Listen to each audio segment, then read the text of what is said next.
Okay. So, let's go. Hello, hello, hello, my dear Capricorn. Ayan, sana hindi nyo nahagip sa ating camera yung aking mga daliri na punong-puno ng glue. Nagkaroon tayo ng konting malfunction sa ating kusina na kinakailangan ko maging tubero. Kaya ganyan, medyo mayroon mga glue over there. Pero anyway, nandito ka naman, my dear, para sa yung reading, para sa yung first 15 days of March, hindi naman para sa aking mga daliri, okay? Wala lang, minsan distracted lang ako. Pag madumi yung mga kamay ko, parang ano ba yon, dumi ng mga kamay ko. Pero wala akong magagawa kasi very useful naman tong kamay na to. Ang dami talagang hinahawakan nito. Char!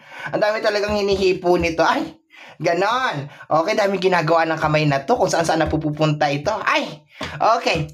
So, let's go na tayo, my dear Capricorn. Hello, hello, hello, hello, my dear Capricorn. Hello, hello, hello, hello. So, full force itong reading natin today. It is a full force reading. Bakit? Kasi meron tayong 4 na oracle card. Okay? So, full force siya. Ang daming barahang involved. Okay? Tingnan natin what is going on sa ating mga my dear Capricorn para sa kanilang first 15 days of March. Capricorn, tingnan natin. Okay? My dear Capricorn, okay, yun daw. Anong card to? We have here, message of forgiveness, my dear, okay? The message of forgiveness. Ikaw ba magpapatawad? Or ikaw ang kailangan humingi ng tawad? Ganun lang naman yon, okay? So, tingnan natin, my dear, kompletuhin natin yung ating mga cards bago tayo sasalita. Kasi minsan, it's better na ganon yung gawin natin. Okay? But your first card is message of forgiveness, my dear Capricorn. Okay? Tingnan natin. Additional cards tayo. Kasama ng ating message of forgiveness is... Ay, babasahin ko ba to? Siyempre, nahulog. So, yes. Dapat isa lang Okay, we have your energy of evidence. Okay. Parang may nakagawa sa'yo ng hindi maganda. Okay, and energy of disturbance. Hoy! Disturbance. Tan tan tan tan tan tan tan. Pwede supernatural. Pero ayoko masyado mag-involve na mga kung ano-ano dito. Okay. So, eto, my dear, ang nakukuha ko lang dito na message, my dear Capricorn, is sa first 15 days of March, kailangan mong patawarin yung mga tao na nag-cause ng irritation. Okay? Pagkairita, nairita ka, basta kung anong ginagawa nila is parang hindi ka comfortable or parang hindi ka natutuwa. Okay? So, kailangan mo silang patawarin. Okay? Kasi baka hindi nila alam kung ano yung ginagawa nila. Okay? Pero so far, ang nakukuha ko dito, my dear Capricorn, sa first 15 days of March, posible, my dear, na magkakaroon ng evidence. Okay, mga ebidensya, patunay na si ganito or si ganyan ay ang tanging intensyon ay sirain ka. Okay? Or mag-cause ng disturbance sa'yo. Okay? Pag sinabing disturbance, guluhin ka, disturbuhin ka. Okay? Or parang ilihis yung energy mo from dito to dito. Okay? So, tingnan natin, my dear. Additional cards tayo. Tingnan natin. Excuse me, paminsan-minsan uubo ako, ha. Kasi makati pa rin po ang aking lalamunan. Hindi pa rin talaga siya fully recover. Okay?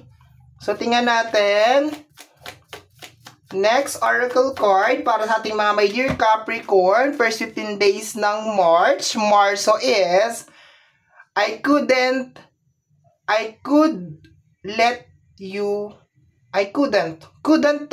kasi merong apostrophe tapos merong P. I couldn't let you get closer to me. Okay? So, ayun na nga. 'Di ba? parang ayaw mo siya na maging lumapit sa'yo or mahawakan ka or basta ayaw mo siyang malapit sa'yo. Wag, parang sinasabi mo dito, my dear Capricorn, wag kang lalapit sa akin. Okay? Parang ganon. Okay? So, tingnan natin. Sa tema nung reading, parang ang bigat nung ginawa sa'yo nitong tao na to. Okay? Yun ang nakukuha ko. Hindi ko pa masyadong na-analyze, my dear Capricorn, kung bakit kinakailangan mo siyang patawarin. Hindi ko masyadong nakukuha, okay? So, tingnan natin. Parang ang bigat nung nagawa sa'yo ng tao na to. Okay, tingnan natin. Additional cards tayo. My dear Capricorn, first 15 days ng March. Para sa ating mga my dear Capricorn. What is going on? Okay, eto daw. Sabi nga dito, I have so much desire for you. Okay? So, desire, ibig sabihin, pag sinabing desire, parang gustong-gusto kita. Parang ganun na lang, no? Nakukuha ko dito. Ayoko naman palaswain to, my dear Capricorn, na desire, parang pinapantasya mo siya or something. So, in short, parang gustong-gusto mo siya. Kaso, ang problema dito, my dear, ang nakukuha ko is, parang sinasadya niya yung mga bagay-bagay. Parang alam niya na nagkukos ng nadidisturbo ka, naiirita ka, nagkukos ng irritation sa'yo. 'Di ba? Parang ganito, my dear. Allergy ka sa isang bagay. Kunyari, allergy ka sa bulaklak. Merong isang uri ng bulaklak, my dear Capricorn, na allergy ka. Okay? Tapos,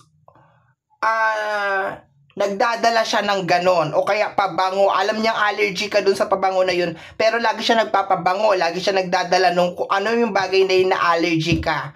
O kaya isang bagay na alam niyang ayaw na ayaw mo, my dear Capricorn, na ginagawa. Pero parang paulit-ulit niyang ginagawa. Okay? Yun ang nakukuha ko dito. Okay? So, once again, my dear Capricorn, pwedeng nangyari na to.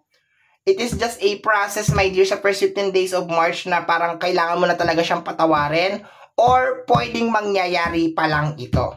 Okay? Pero kahit nangyari na to or mangyayari pa lang to, my dear Capricorn, yung pinaka-point ng reading natin is kailangan ma-practice mo sa first 15 days of March yung pagpapatawad. Kailangan hindi ito maging burden sa'yo. Okay? Tingnan mo. Hindi mo siya pasanin. Okay? Hindi mo siya pasanin. Okay? Tingnan natin. Hindi ko alam bakit, pero nare-receive ko yung energy na baka pwede din, my dear, na sinisisi ka nitong tao na to. Maski kasalanan naman niya, sinisisi ka niya. Okay? So, expected mo yun, my dear. Posibleng kaya kayo nag-away kasi sinisi ka niya or binaliktad niya yung kwento. Or expected mo, my dear, sa first 15 days of March, na meron siya mga bagay na ginawa na kasalanan naman talaga niya pero isinisisi niya sa'yo. Okay? Parang gano'n. Kasalanan mo kasi yan, Capricorn eh. Kasi ganito, ganyan, Capricorn eh. Kasi ganyan. Pero, mayroon naman siyang part doon. Nararamdaman ko, my dear, may part siya doon. Okay? Excuse me po. Ayan. Pag ako'y yung boses ko talaga'y tumitining na, ayan, kumakati talaga yung lalamunan ko. Kasi nung nakaraan, namaga yung aking larynx, okay? Yung aking pinaka voice box, no? Kaya ilang linggo din akong hindi nagsalita. Ngayon, namaga yun, nilagnat ako. So, sabi ng doktor sa akin na manahimik daw ako. Ay, pero hindi naman pwede kasi kinakailangan kong mag-upload. Okay? So anyway, mga my dear, tingnan natin. Kukuha pa ako ng isang card para dito and then 8 baraha for supporting. Okay, judgment. Okay, judgment. Okay. Dalawang energy ang nakukuha ko sa judgment kasi everything na dumadating si judgment, ibig sabihin may kinakailangan na mangyari. Okay?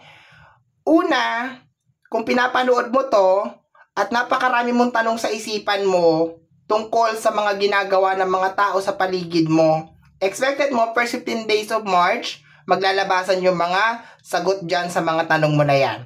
Niloloko niya ba ako? Siya ba yung ganito? Ganito ba? Ganyan. Blah, blah, blah. So on and so forth. Masasagot yan, first 15 days of March.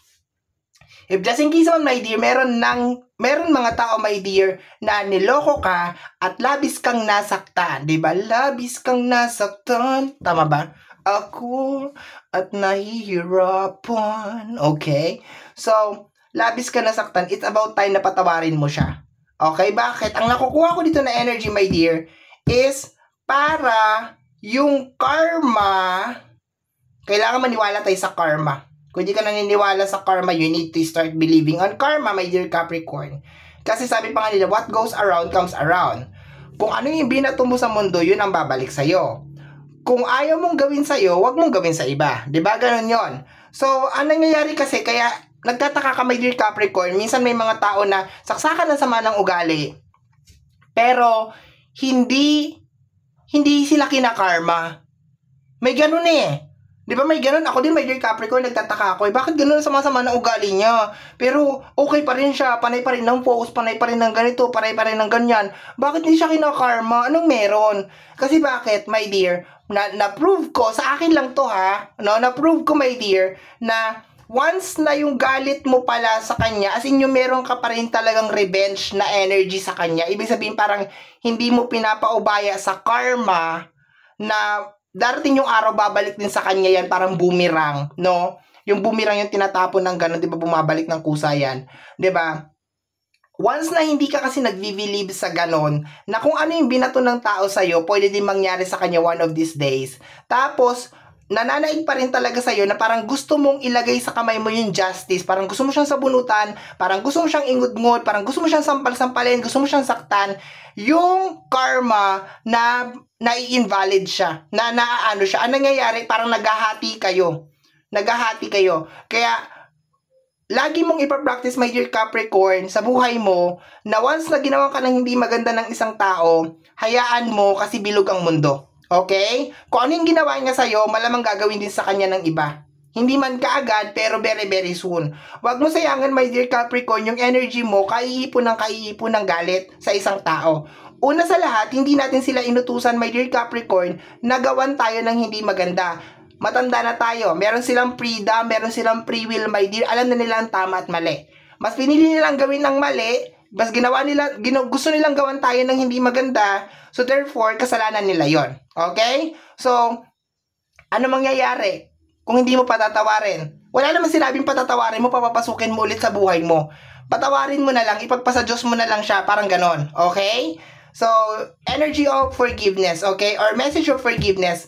Possibly, my dear, itong reading na to is a message para sa'yo.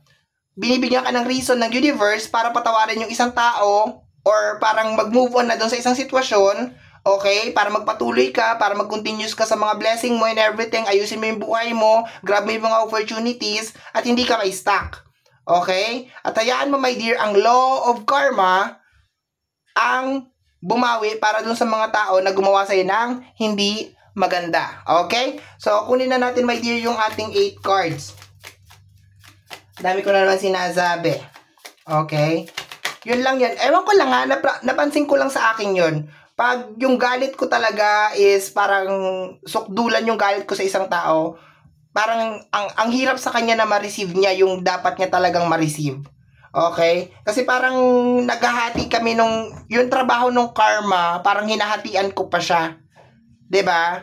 Gusto ko siyang sabunutan. Imbis na yung karma na magtatrabaho, parang kinukuha ko pa yung kalahati nung karma, yung trabaho. Kumbaga sa trabaho, karma na dapat ang nagtatrabaho, yung kalahati nun, kinukuha ko pa. Okay? We have here the energy of the Empress. Okay? Si Empress is energy ng growth, maturity.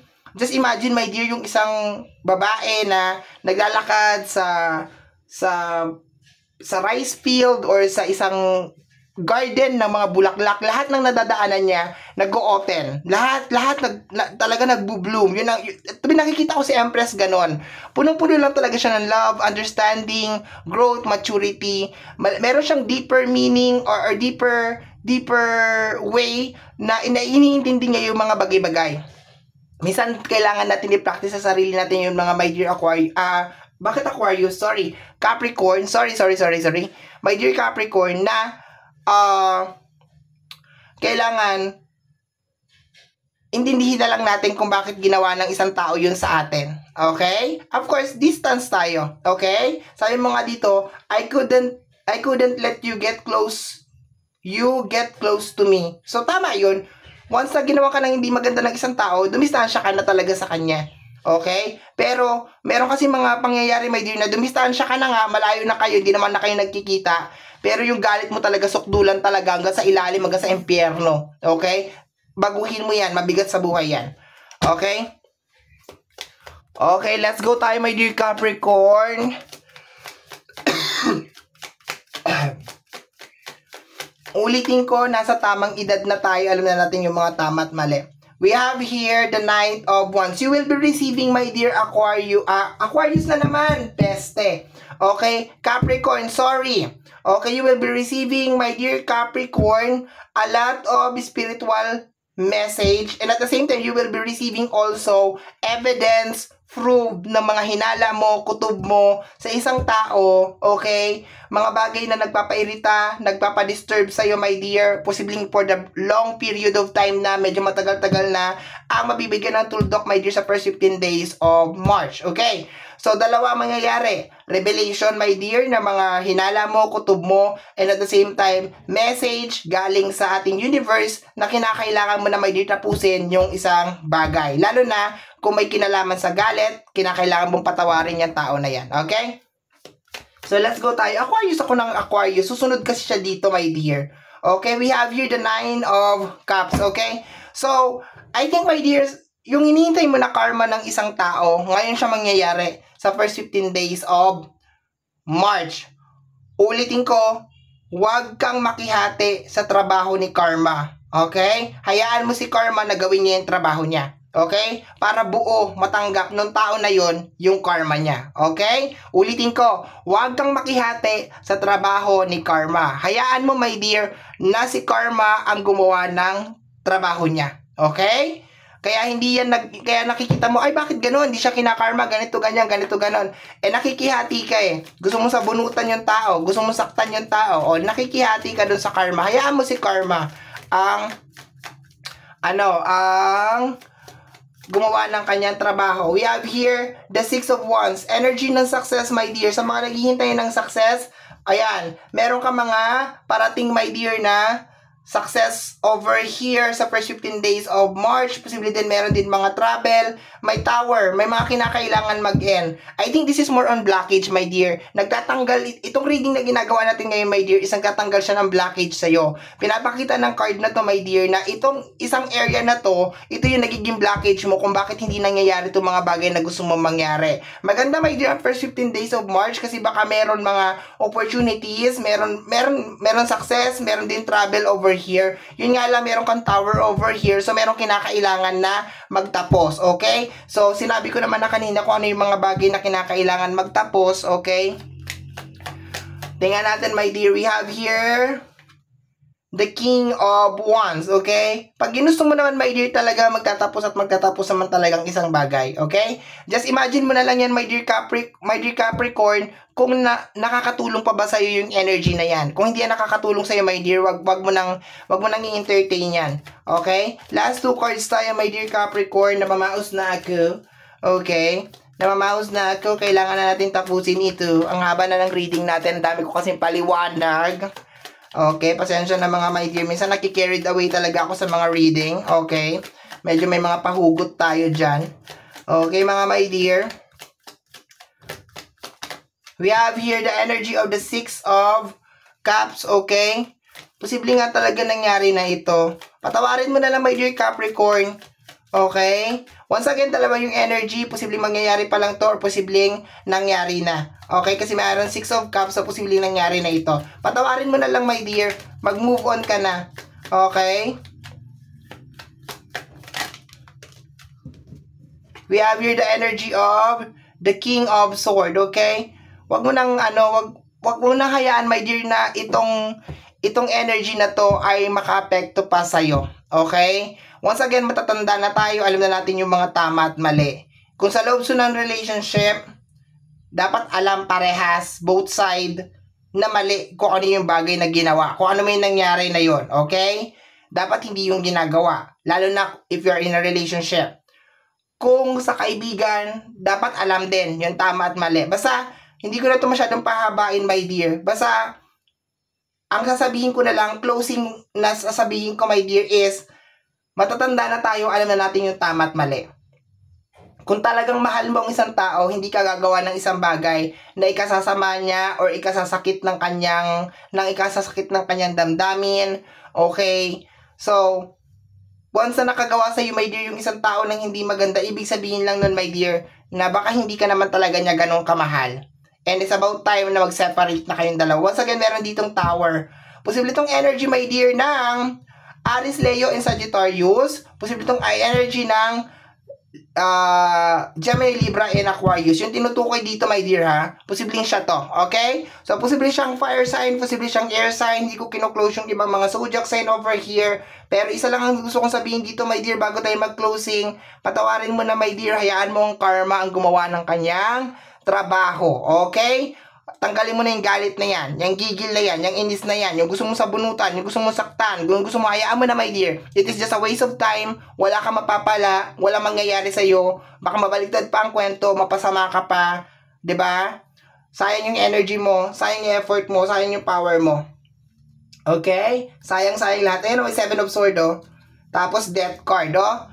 Hayaan mo lang siya gumawa ng hindi maganda. Alam mo, my dear, minsan sa sobrang pagmamahal natin, ito sabi ko tatapusin ko na, puputulin ko na yung reading.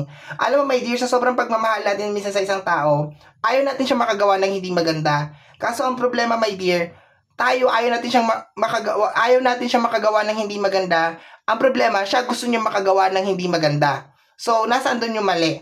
'Di ba? Pwede tayong mag-advise sa mga mahal natin sa buhay. Pwede natin silang payuhan, pwede natin silang gabayan. Pero at the end of the day, decision pa rin talaga nila yan, my dear. Okay? Kung pinili nila magpakasama, kung pinili nilang gumawa ng hindi maganda, decision nila yan, my dear Capricorn. Labas na tayo dyan. Okay?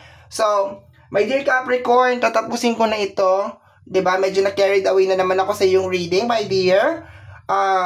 My dear, yan ang reading mo para sa yung first 15 days of March. Somehow, my dear, kung nagustuhan mo to, especially kung napadaan ka lang, don't forget to subscribe. Pag-click, my dear, ang notification bell para ma-update ka sa aking mga upload. And free to like, free to share, free to comment sa lahat ng ating mga videos. Once again, my name is RJ, also known as Apo J. Maraming salamat po. And until next time, bye-bye. Thank you, my dear, na mamaos na ako.